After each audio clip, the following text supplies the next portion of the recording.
Today we consider the power of gratitude as a spiritual practice. But first, for a moment, let's talk about sorrow. It's not something we're anxious to do. We prefer to focus on what is light and happy and joyful. And it's good, even necessary, to be able to set aside sorrow momentarily and turn our attention to joy. In a way, that's what gratitude is, a turning of the attention to the good in life. But for a moment, let us talk about sorrow.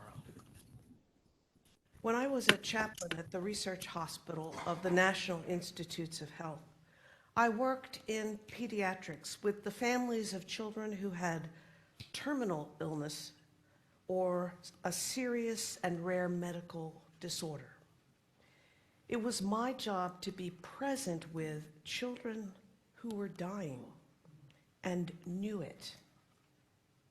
It was my job to be present with their parents, their grandmothers, aunts and uncles, family, friends, and godparents, all of whom were grieving and supporting the children in each moment. What I saw, what I felt, was the terrible blessing of sorrow. There was no denying the pain. And some of the adults, sadly, were not able to be fully present with their children.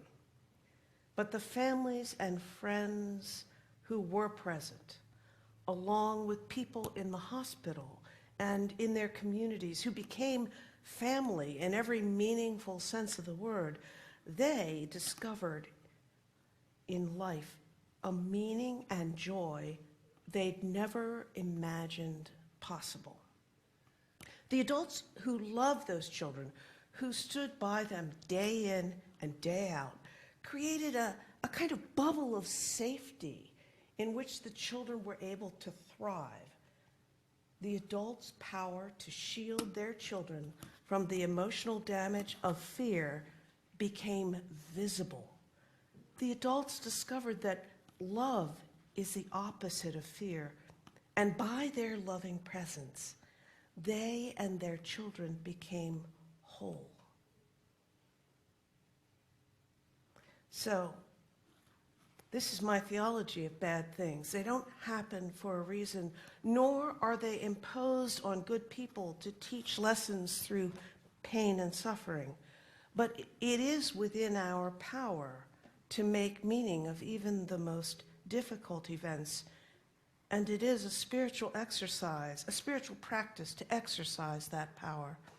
When we are aware of and connected to each other and to what is good in the universe, we have the power, even in the face of terrible events, to transform our spirits, our relationships, our lives.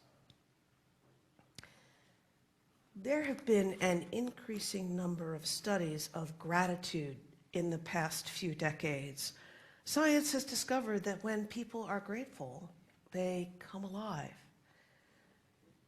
Even saying thank you to someone actually does positive things physiologically to the body of the person who says thank you, as well as to the person who receives the expression of gratitude. And in all the descriptions I've read of spiritual experience, including serious scientific studies using brain scanning technology, the commonality is gratitude. Gratitude is repeated along with words like transcendence, love, joy, clarity, connection. In all of these words, there is a quality of grateful recognition of the sacredness of life. There is an awareness of the gift of being. If we embrace gratitude as a spiritual practice, perhaps we can discover the sense of connection and joy that flows from a posture of gratitude. Perhaps we can let go of any concern about whether there is a being to whom our thanks are directed and simply, instead, be thankful for the gift of being. Many of us are struggling with sad or frightening events in our lives, or with fear of events that threaten in the near future.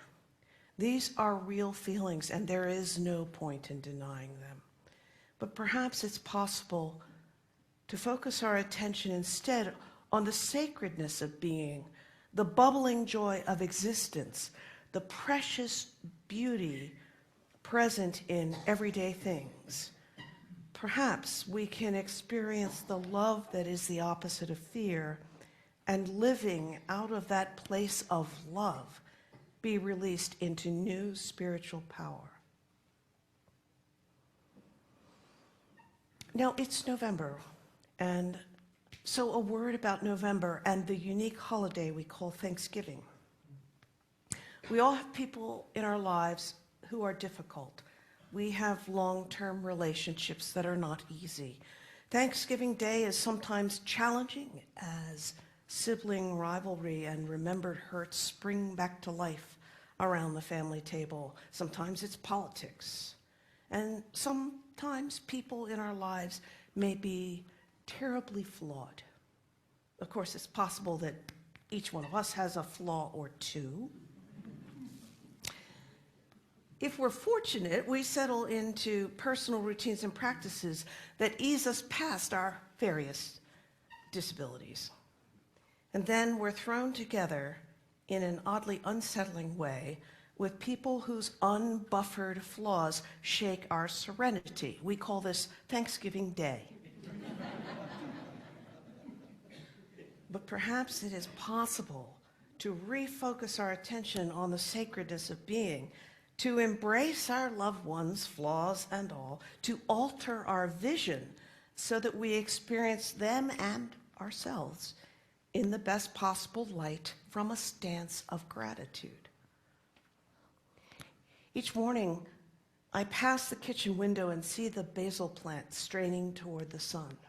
Next to it, I see the smooth stones that once lay wet on the beach. I picked them up and brought them home. In this light, they don't scintillate as they did there glowing on the sand. The hues aren't as bright. Yet, as I run my finger across the stone, I remember what I saw when the light was just right. These stones have little splendor in the ordinary light of day. Their splendor shows in the glistening morning light of a bright beach. But as I pass and glance at them, if I try, I can see beyond the dull grays and browns that predominate. And then the stones shine again with flashing colors, the greens and golds of sunshine on water. So too do each of us shine. And each person we meet on the street or in our homes or in the homes of strangers, we are each brilliant in the right light, glowing when seen from the right perspective, vibrant with life and the splendor of being. If we live in a posture of gratitude, that splendor is what we see. Gratitude places everything in the right light so that life shines. Now, gratitude by its nature need not turn on the actions of others, although it can. Someone does something kind, and you say thank you. Gratitude, in the larger sense, is a response. It happens when we stop and look and notice. It takes just a moment and can be a response to sunshine, fog, rain, or curling waves that roar and thunder on the sand when the wind blows hard. These things you can count on as you walk the world. Gratitude is a response that can rise in us at the merest reminder that life is a gift and that there are precious moments even in the midst of strife and difficulty.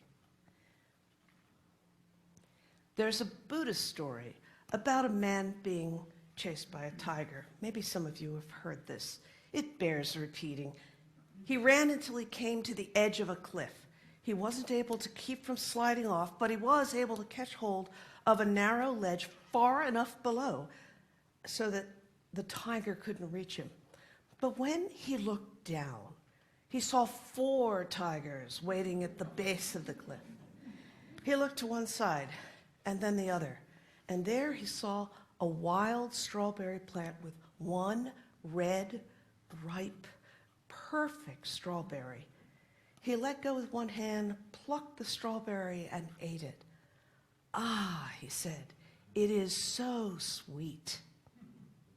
Because this is a Buddhist story, that's how it ends.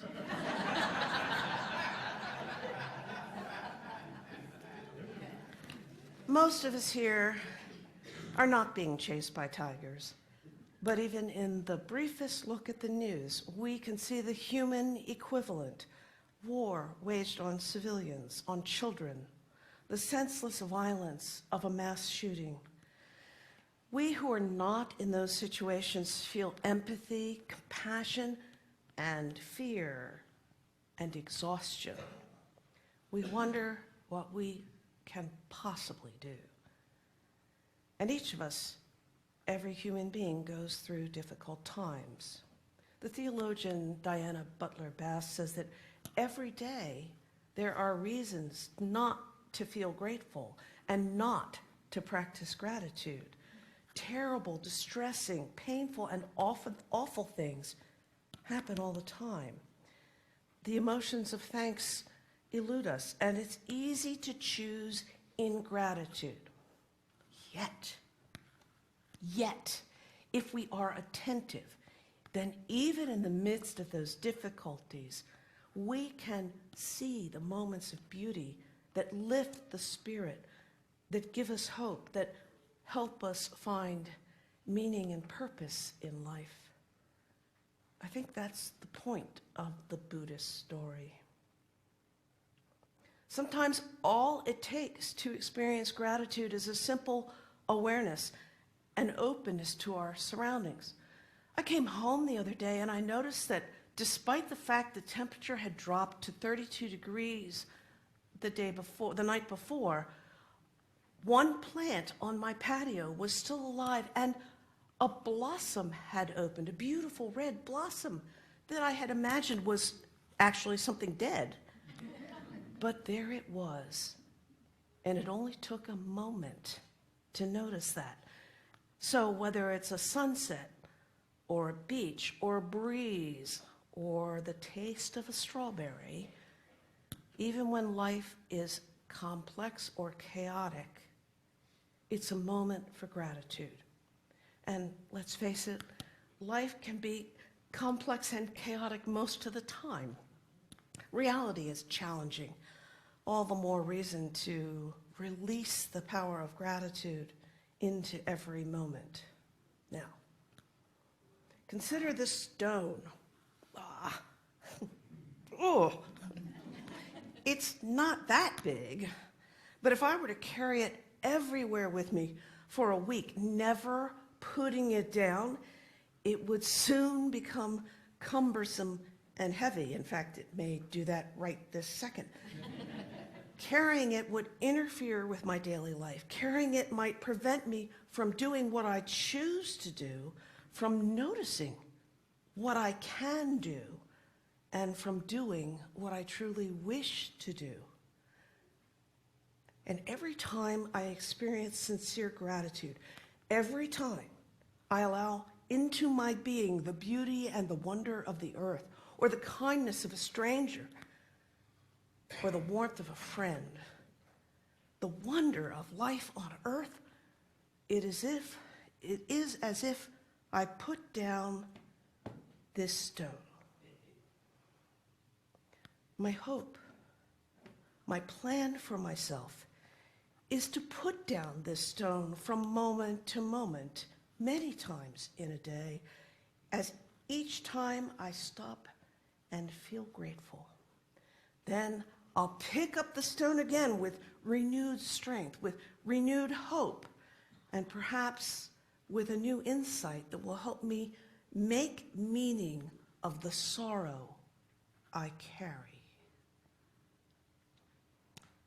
Over a day, over a lifetime, each moment of gratitude, when we set down that heavy load we carry, becomes like a path, like stepping stones across a swiftly flowing stream.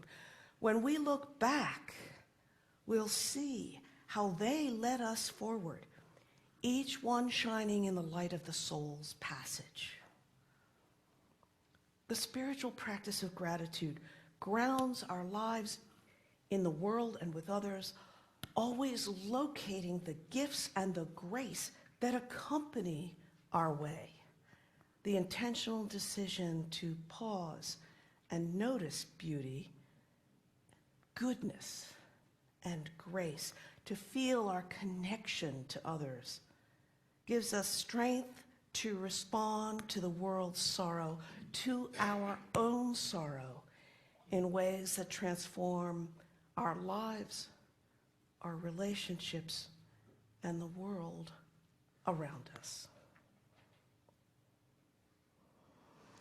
With gratitude, let's rise in body or spirit or both as we sing hymn number 128 in the gray